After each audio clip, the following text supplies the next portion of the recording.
Thank you, Scott, for having us here today. Thanks to Liz and Matt for chairing this wonderful luncheon. Thanks to Reverend Levinson and the entire St. Martin's Parish community for helping the least, last, and lost in our society. As I watched on the slide earlier, come out to hope, come out to healing. So many people in our city, state, and nation need hope and healing, and that's what the Hope and Healing Institute offers. I was asked to introduce Liz today, and the question I asked myself was, how do you introduce a child who has changed your life? How do you introduce a daughter who inspires our entire family each and every day? How do you introduce a person who truly does live a life built for others? I was in Ohio the other day, where all these Amish people live. I was buying solid wood furniture made in America.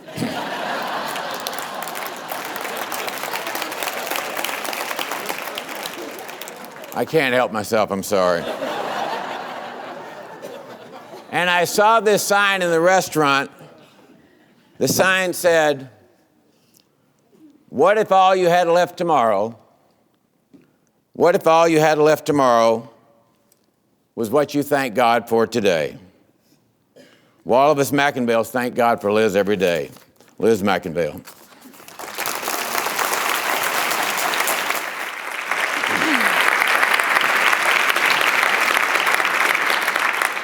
Thank you. I appreciate the introductions, hard to follow. So I've heard a lot of people are excited about this talk, so I've got a lot of big shoes to fill, so I apologize in advance if I don't fill those. But I want to take you on a journey of my life. I want to take you on a journey of where I've been and where I've come to, what the past 15 years have looked like for me. And I hope that at the end of this talk, you'll begin to slightly understand the impact OCD can have on an individual and on a family and on the loved ones that are close to them. Imagine 15 years ago, a 7-year-old, young girl in her backyard at her parents' house, swimming, playing by the pool with her best friends, her sister, and just enjoying life. It's what you would imagine to see as a young individual in Texas, certainly.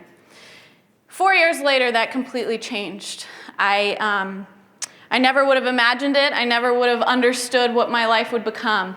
All I know is that the person I was, the individual, the carefree, fun girl who was always getting in trouble and doing things I shouldn't be doing, quickly changed overnight. I woke up one morning, and all of a sudden, I was haunted by obsessions, intrusive thoughts that were unwanted intrusive thoughts, and I soon began to ritualize. Anytime I had an obsession, this ritual made me feel better. Imagine a young girl whose palms were sweating, neck was closing, heart was racing, and all of a sudden when you wash your hands or when you ask your mom for reassurance, you feel better. Well, what do you keep doing? You keep ritualizing, and it gets worse and worse.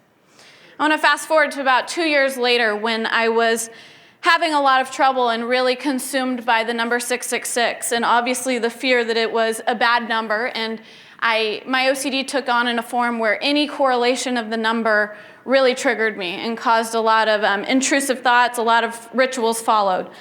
So I found something wrong with every number. Every number, there was something wrong with it. It was a multiple of 6 or it had something to do with 6, and I couldn't stop. So I continuously would go up number and number, and I eventually stopped at the number 42. Well, that doesn't make much sense because 4 plus 2 is 6, so quickly you might say, how does that work?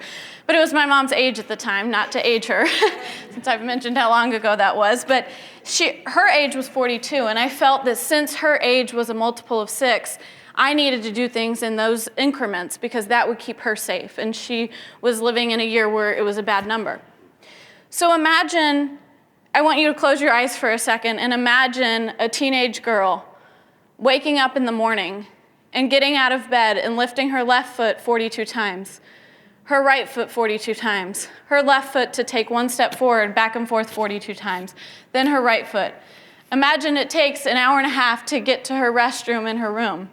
She turns the faucet on 42 times, rinses her hands off 42 times, gets 42 pumps of soap, rinses her hands back off 42 times, shuts the faucet off 42 times. But my OCD didn't stop there. It told me that that should only count as one set, so I should do 42 sets of 42. As you can imagine, overnight, my life became a living nightmare.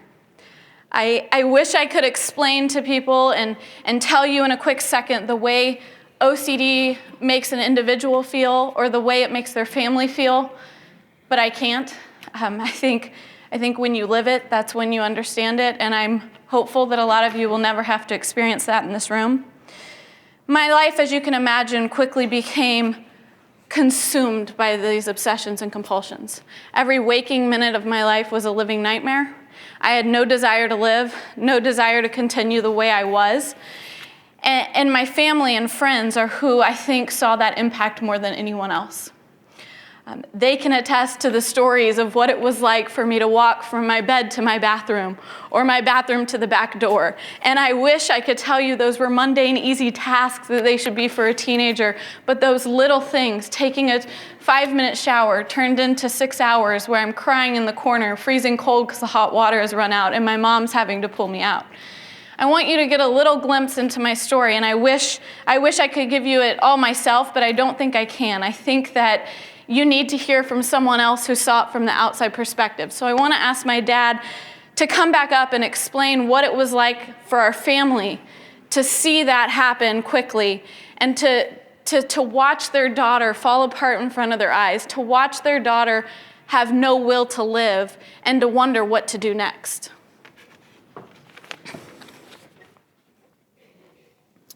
As most of y'all in the room probably know, I work a lot.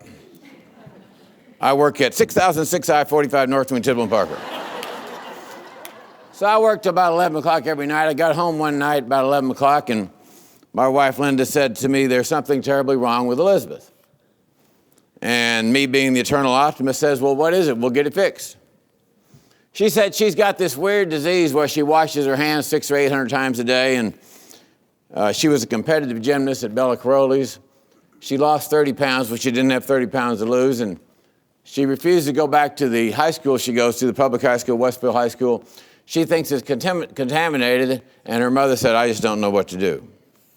I said, "Well, we'll get it fixed." So we took Liz to multiple psychiatrists out in the north side of Houston where we lived, and they all said they'd never seen such a severe case before of obsessive-compulsive disorder, Howard Hughes disease. And they said there was no hope for this child. They said she would be helpless for the rest of her life. They'd never seen a case that severe. Well, you know, Linda and I, by nature, are not buyers, we're sellers. And by nature, we are people of faith. So I talked to the people I knew at the Texas Medical Center, and Linda searched the internet. And we looked for a solution to this hell on earth that Liz was living through every day. And it was blood-curdling to hear her screaming at her mother every night, "Mom, what did I do to deserve this? I wish I was dead," begging her mother to kill her every single night. And finally, we found this place called the McIngvale Clinic that we were recommended to by the people at the Texas Medical Center. And on one cold February day in 2002, on February 5th, 2 days after Liz's birthday, we had to kidnap her and take her to McIngvale. And we had a guy named Mike Thornton there who was a Navy SEAL, worked for us, and a Congressional Medal of Honor recipient. Mike was there in case Liz decided not to go. Well, sure enough, she decided not to go and ran down the street, screaming and hollering that she wasn't going to go to McIngvale, and Mike had to go and tackle her and put her in the car. She cried the entire plane ride up to Kansas, telling everybody in the family that she was sorry for what she had done when in essence she had done nothing.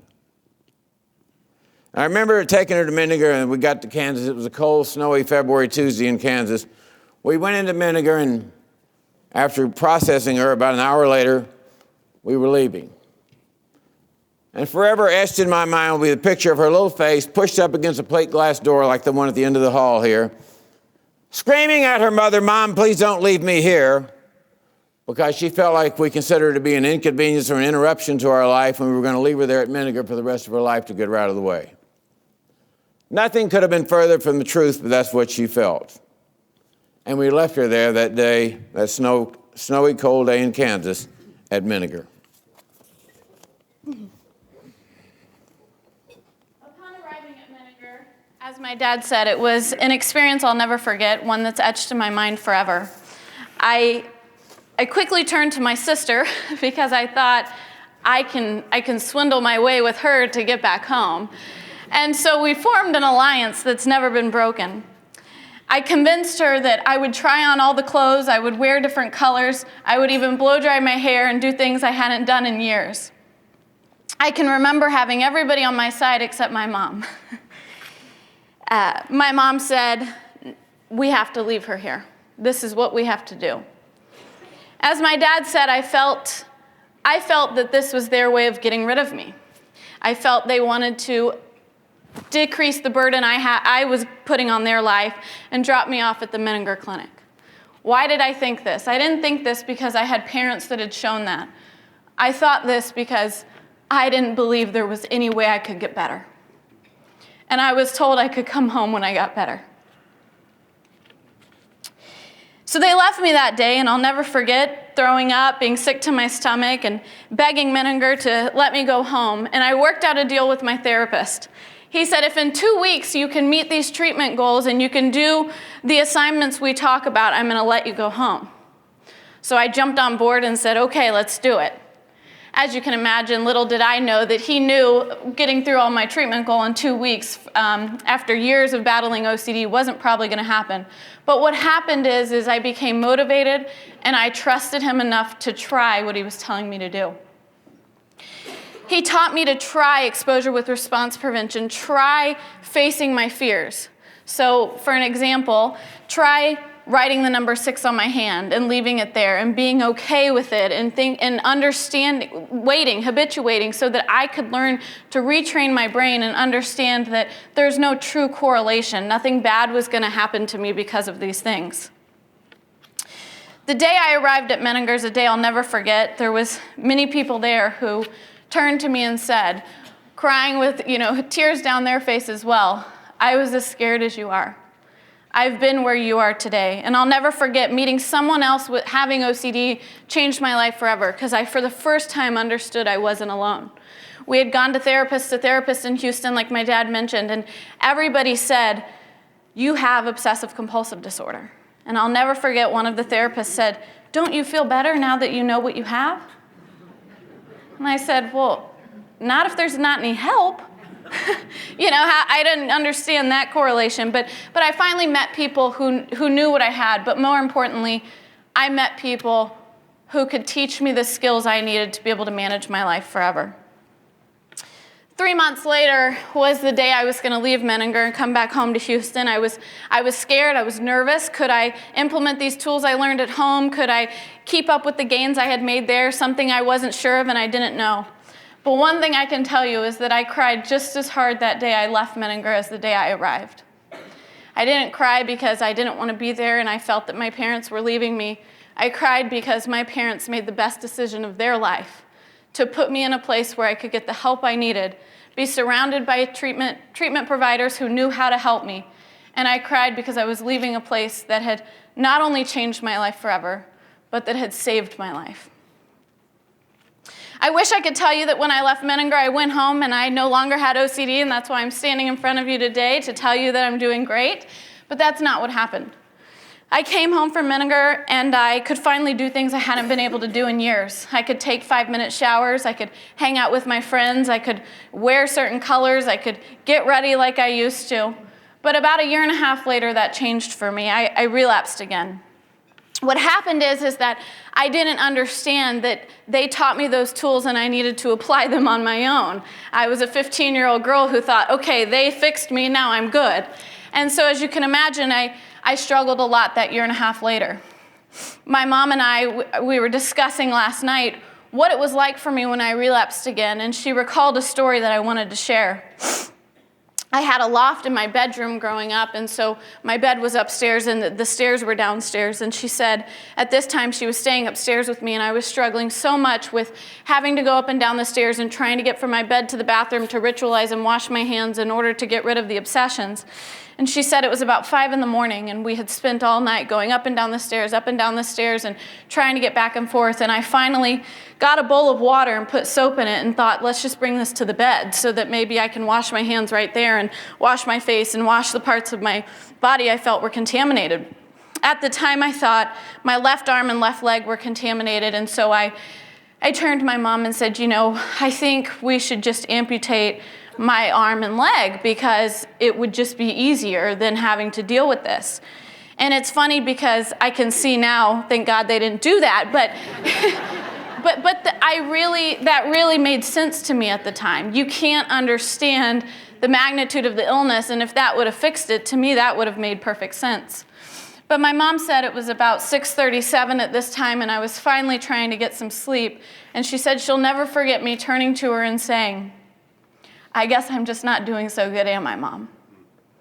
And she said, no, you're not.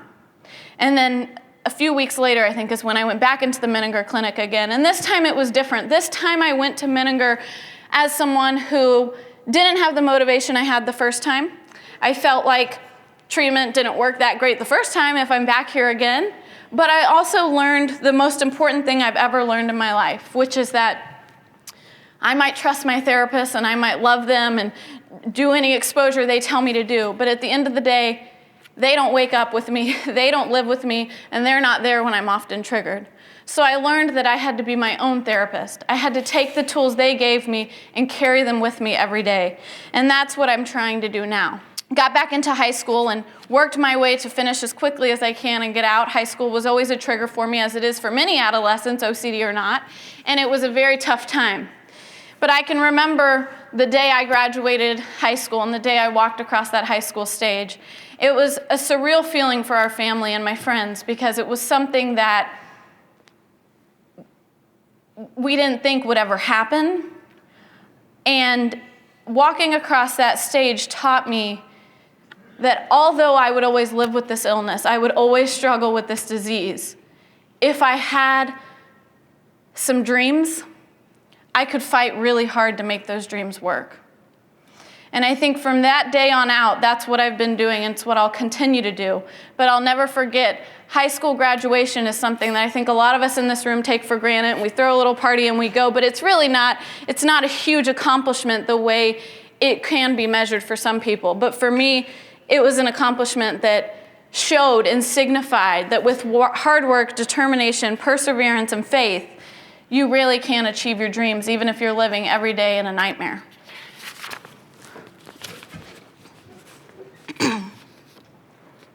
Watching Liz graduate from high school was something we didn't imagine would ever happen a couple years before.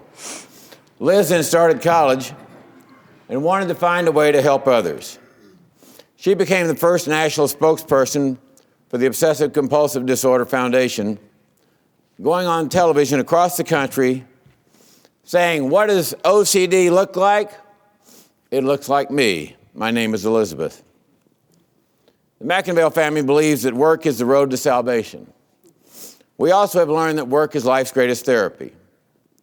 Liz made becoming an advocate for people with mental illness her life's work. The goal of her life is to eliminate the stigma of mental illness. To let people know that having a mental illness is like having a cold, a cough, a heart ailment, or cancer. Because mental illness is a cruel disease, no one knows who it might strike or why. Mental illness lasts forever. It never goes away. I remember my therapist telling my mom one day that one of his biggest goals for me would be to go away to college, to live on my own. You see, my family, my friends had become my comfort zone. They had become who I relied on, but they had also become part of my OCD. As many people in this room know, a mental illness doesn't affect just the individual living with it. It affects everybody surrounding it. So I went off to college and I decided I'd become a social worker. I I wanted to do for others what Menninger had done for me, but more importantly, I wanted to do what I saw my mom, my dad, my sister, my friends do for me every day since I was 12. One of the greatest social workers in my mind of all times is Mother Teresa. When you think of the work of Mother Teresa and what she did and the image she left, she taught people that humble beginnings can also be humble endings, but they can impact lives all over the world.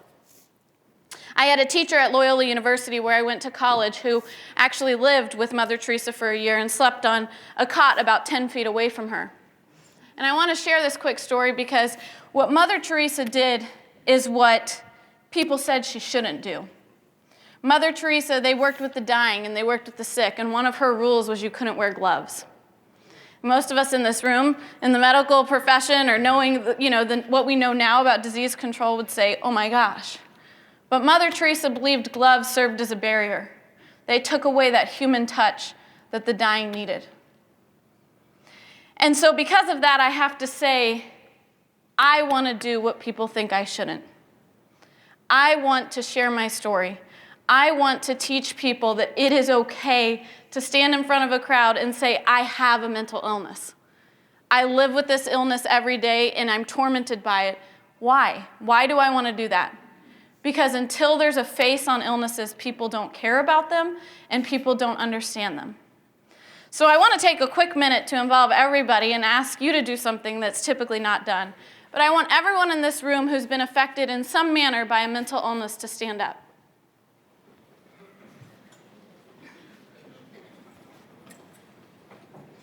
Now, those of you who aren't standing, I'd love to meet you later because I think that's pretty amazing.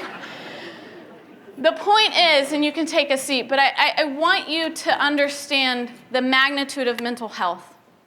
It's just as strong as cancer. It's just as strong as heart disease. It's just as strong as any other medical illness. But it's something we don't talk about. It's something we aren't educated about. It's something we don't even discuss to children in the schools. Maybe if we start there, but most importantly, maybe if people are willing to tell their story, we'll be able to change one mindset at a time. I began to do my OCD work, and like my dad said, I became an advocate for mental health. Coming from a family who's pretty well known in Houston, I heard many times, over and over, why didn't you guys just get her help and not talk about it? There was no need to discuss it. There's no need to go public. And it's true, right? I didn't have to. I'd probably still be in a situation where I am today if I wasn't public. But the first email I ever received from someone saying, hearing your story, hearing what you've been through, not only changed my life and saved my life, but got me to the help I needed. Or the stories I hear about people who say, you gave me inspiration to be willing to tell my story, and now I've been able to help others. Those are the stories and those are the people for why I do my work. I don't do my work to tell you guys about my OCD and the journey I've been through because it certainly is not that interesting. Instead, I do my work and I tell my story for the millions of people with OCD that will never get the help they deserve. For the millions of people with OCD that are trapped in basements, trapped in their home, afraid to leave, afraid to tell anybody because they don't know what's going on with them and they're scared to death. I have to say that if it weren't for my family and friends supporting me through the time, I might be in that same situation they are.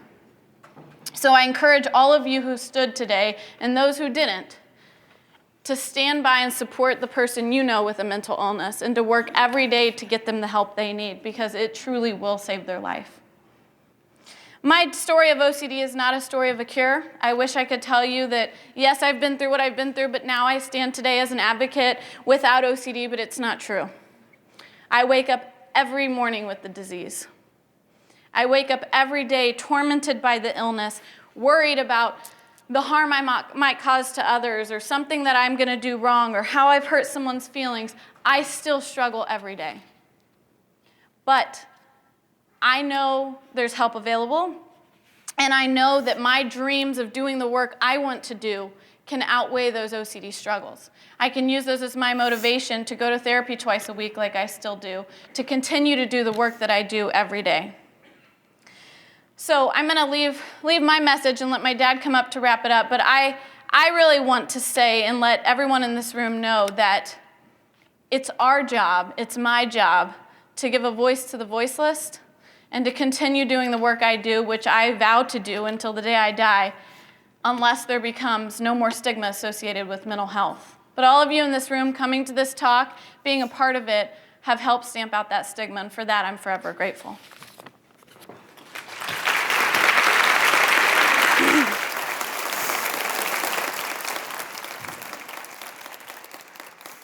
The Hope and Healing Center, who we support today, and the Institute, is all about helping people overcome obstacles in their life. The Hope and Healing Center helped over 20,000 people last year, an amazing number. Liz has overcome and continues to fight against seemingly insurmountable obstacles in her life. Because of her faith, because of support from people like her mother, her beloved sister Laura, and her friend Ashley, who are all here today. To all of her doctors, nurses, and social workers who have helped her along the way, I'm here to say thank you. You saved the life of our precious child, and there are countless more lives to be saved. Liz beat odds of 1,000,000 to 1. And with the help of great social workers and institutions like the Hope and Healing Center, countless people, thousands of people in Texas and Houston, just like her, can be helped, and their lives also can be saved. Liz is now living the true meaning of the American dream, which is to help herself by helping others through her social work. The Hope and Healing Institute helps thousands of Texans every year. I believe that this country needs more great churches like St. Martin's. I believe that St. Martin's is doing great work helping the least, last, and lost through the Hope and Healing Center. This child, who they said just a short decade ago would never finish high school, received her PhD in social work from the University of Houston just 10 days ago.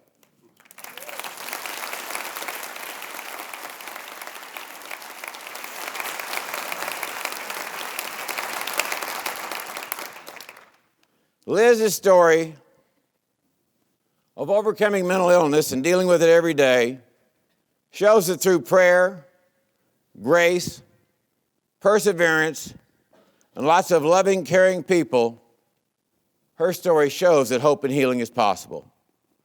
Please support the great work of the Hope and Healing Institute. Thank you. If you or someone you know is suffering in silence, please visit peaceofmind.com. The Peace of Mind Foundation is a nonprofit foundation dedicated to research, advocacy, and support for those living with obsessive-compulsive disorder. We would love to hear your story, we would love to help you out, and we would love any donations to help those living with obsessive-compulsive disorder.